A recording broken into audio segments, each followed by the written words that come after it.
Welcome everyone from Matrix Point.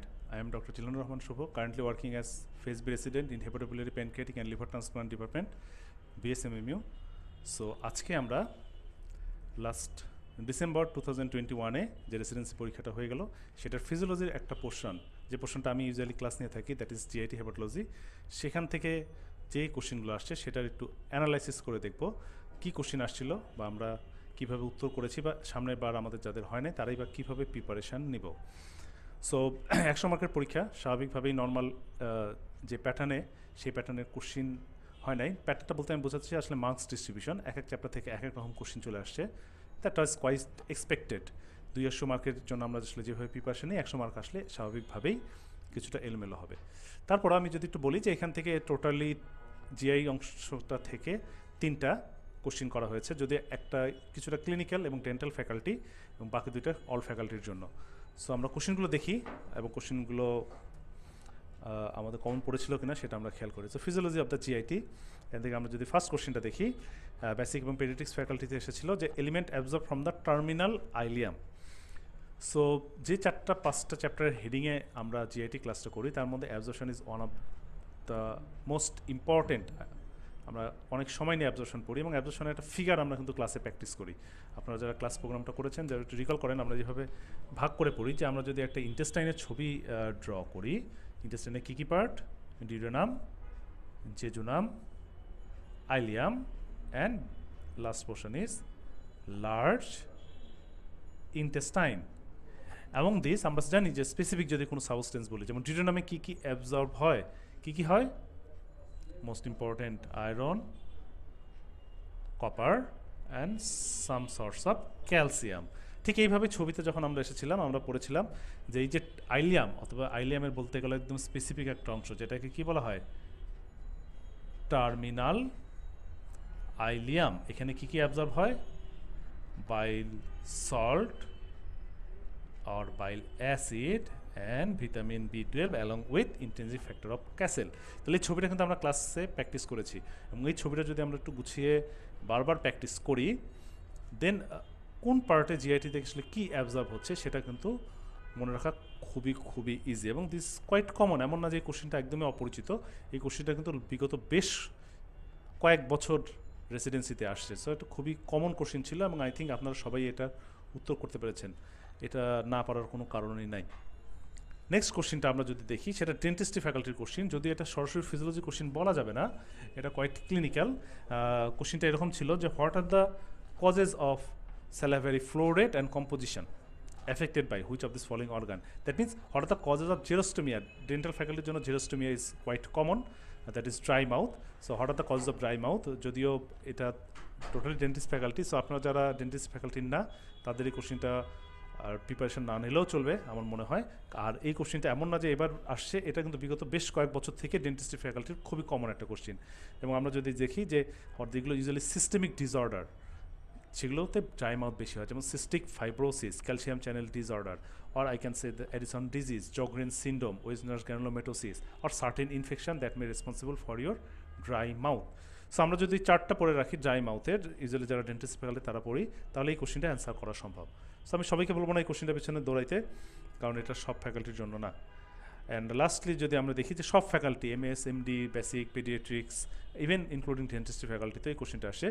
খুবই basic একটা question স্টমাকের HCl secretion থেকে, যে HCl secretion of the stomach is inhibited by, এবং ক্লাসে আমরা খুব সময় নিয়ে এই ছবিটা পড়ি। আপনারা যারা একটু রিকল করতে পারছেন, এই ছবিতে আমরা ক্লাসে পড়েছিলাম, মনে করে? হ্যাঁ, আমরা কি পড়েছিলাম যে আমরা এখানে দেখতে পাচ্ছি যে HCl এর মেইন সোর্সটা আসলে কি, দিস সেল। এই সেলটার নাম কি দেখাচ্ছে, প্যারাইটাল সেল, ঠিক না? এই যে প্যারাইটাল সেল থেকে আলটিমেটলি কি বের হচ্ছে, হাইড্রোজেন এবং chloride HCl via proton pump, potassium hydrogen ATPase, that is known as proton pump. আচ্ছা, তাহলে আমার কোশ্চেন ছিল যে HCl secretion is inhibited by or affected by. তাহলে এই সেল থেকে যদি HCl আসে তাহলে এই সেলকে কে স্টিমুলেট দেয়, আমরা যদি এই ছবিটা দেখি তাহলে কিন্তু অ্যান্সার করা সম্ভব। তাহলে আমরা দেখতে পাচ্ছি এই ছবিতে এই সেলের উপরে 3টা জায়গা রয়েছে, তার মানে অবশ্যই 3টা সাবস্টেন্স রয়েছে যারা এই সেলটাকে স্টিমুলেট করতে পারে। Number 1 this on ACH। ACH মানে কি, অ্যাসিটাইল কোলিন। অ্যাসিটাইল কোলিন কোত্থেকে আসছে, ভেগাস নার্ভ থেকে আসছে, তাহলে acetylcholine can stimulate parietal cell. Next we can see that H2, that is histamine. So histamine comes from the cell above this one, that is enterochromaffin cell. তাহলে এই histamine can affect your parietal cell through H2 receptor. And last one we can see that there is gastrin through CCK2 receptor. তাহলে gastrin, histamine and acetylcholine are the three factors that can stimulate your parietal cell and secrete hydrochloric acid. So এই acid secretion এই তিনটা দ্বারা কিন্তু inhibited করা সম্ভব। ওকে, তাহলে আমরা এই বছরের কোশ্চেনটা যদি একটু দেখি, কোশ্চেনটা কিন্তু পেঁচানো ছিল, খেয়াল করে দেখেন প্যাচটা কীরকম ছিল, যে HCl secretion of the stomach is inhibited by, আমরা কিন্তু স্টিমুলেটেড চাই না, ইনহিবিট চাইছে। তাহলে হিস্টামিন ইনহিবিট করে না, আমরা তো ছবিতে দেখলাম প্যারাইটাল সেলের উপর কাজ করছে, দ্যাট ইজ স্টিমুলেট করছে, তাহলে it will be false. Acetylcholine, acetylcholine কী হবে? অ্যাসিটাইলকোলিন কি করতেছিল? ছবিতে ছিল, স্টিমুলেট করছিল, তাহলে ইনহিবিটেড হবে না, এটাও ফলস। নেক্সট ভ্যাগাল স্টিমুলেশন, এটা তো ছবিতে ছিল না, ঠিক না? তাহলে এটা তো ট্রু হবে, রাইট? না, এটাও ফলস হবে। কেন? এই যে আমরা একটু আগে ছবিতে খেয়াল করলাম, অ্যাসিটাইলকোলিন কোত্থেকে আসে? ভেগাস নার্ভ থেকে আসে, তার মানে ভেগাস স্টিমুলেশন হলে অ্যাসিটাইলকোলিনও আসবে, অ্যাসিটাইলকোলিন আসলে আপনার হাইড্রোক্লোরিক অ্যাসিডও সিক্রেশন বাড়বে। সো সরাসরি ভেগাল স্টিমুলেশন ছিল না ছবিতে, বাট উপরেই কিন্তু লেখা ছিল, তাহলে ইনডাইরেক্ট স্টিমুলেশন দেয়। তাহলে indirect stimulation of the vagus will increase HCl secretion, it will not inhibited, তাহলে এটাও false. Next atropine, okay, atropine সব কিছু ড্রাই করে দেয়, অ্যাট্রোপিন তো আমাদের লিস্টেও ছিল না, ছবিতেও ছিল না, তাহলে it will be true, it affect কি HCl secretion, inhibit HCl secretion. And last one is quite difficult and intellectual I think, that is alkali. কারণ আপনার মনে হতে পারে অ্যালকালি, আমি সরাসরি ট্রু দিয়ে দিই, কারণ আমরা যে ছবিটা দেখেছি সেখানে কোথাও স্টিমুলেশনের মধ্যে অ্যালকালি ছিল না, তাহলে অ্যালকালি ফলস হওয়ার কথা, ঠিক না? বাট আমরা যদি একটু ঘুরায় পড়ার চেষ্টা করি, আমরা একটা জিনিস জানি যে গ্যাস্ট্রিন স্টোমাকের জি সেল থেকে আসে, এবং স্টোমাকে গ্যাস্ট্রিন যখন বেড়ে যায়, এই গ্যাস্ট্রিন কাকে বাড়ায় দেয়? আমাদের হাইড্রোক্লোরিক অ্যাসিডকে বাড়ায় দেয়।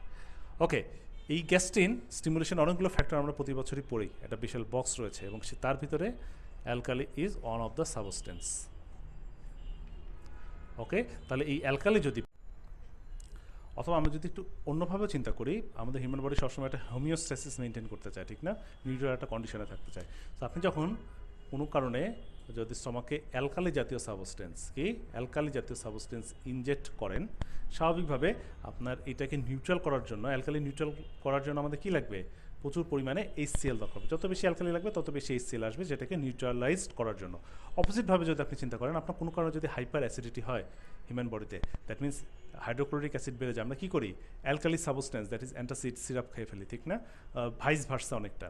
তাহলে একটা যদি অ্যাসিড বাড়ে, অ্যালকালি খাচ্ছেন, অ্যালকালি বাড়লে অ্যাসিড আসবে, তাহলে এই অ্যালকালিটা কী হবে? ইনহিবিট করবে না, অ্যালকালি কিন্তু অবশ্যই সেটাকে স্টিমুলেট করবে। আইদার এই মেইন পাথওয়েটা মনে রাখতে পারেন, অথবা নর্মালভাবে আপনি এটা বুঝে রাখতে পারেন। দ্যাট ইজ কোয়াইট ডিফিকাল্ট, এটা কিন্তু সরাসরি এই ছবি দেখে অ্যান্সার করাটা কোয়াইট ডিফিকাল্ট, আপনাকে এটা কনসেপশন থেকে অ্যান্সার করতে হবে। সো বাট বাকি তিনটা এই ছবিটা দেখেই পারা সম্ভব। সো এই ছিল GIT থেকে কোশ্চিন। GIT কোশ্চিনগুলো আই থিঙ্ক আমরা যারা ক্লাসে ছিলাম খুব ইজি হয়েছে, এবং ক্লাসে যেগুলো হাইলাইটেড, যেগুলো আমরা ফিগার আঁকিয়েছি বা ফিগার প্র্যাকটিস করেছি সেখান থেকেই আসছে। বাট প্রতি বছরে যে এরকমভাবে হবে, নট দ্যাট। আমাদের আসলে সামনের আগামী বছরে আমি যদি বলি যে আশা করি আমরা কোভিড প্যান্ডেমিক থেকে মুক্তি পাবো, এবং হয়তোবা 200 মার্কেরও পরীক্ষা হবে, হয়তোবা দেন আরও ডিটেলস কোশ্চিন আসবে, আরও ডিটেলস আমাদের প্রিপারেশন রাখতে হবে। সো আমরা ডিটেলস পড়ার চেষ্টা করব, এবং 200 মার্কের পরীক্ষায় কিন্তু ইজিলি 5টা থেকে 6টা কোশ্চিন আসে। সো খুবই সিলেক্টিভ জায়গাগুলো থেকে আসে। আমরা ক্লাসে যেগুলো জায়গা খুব বেশি হাইলাইটেড দিয়ে প্র্যাকটিস করি, যেগুলো আমরা বিভিন্ন ফিগার আগে প্র্যাকটিস করি, দেখা যায় যে সেগুলো যদি একটু মনে রাখতে পারে, তাহলে কিন্তু আমাদের কোশ্চিনগুলো কমন পড়ে যায়। সো এটুকুই ছিল এই 3টা কোশ্চিন।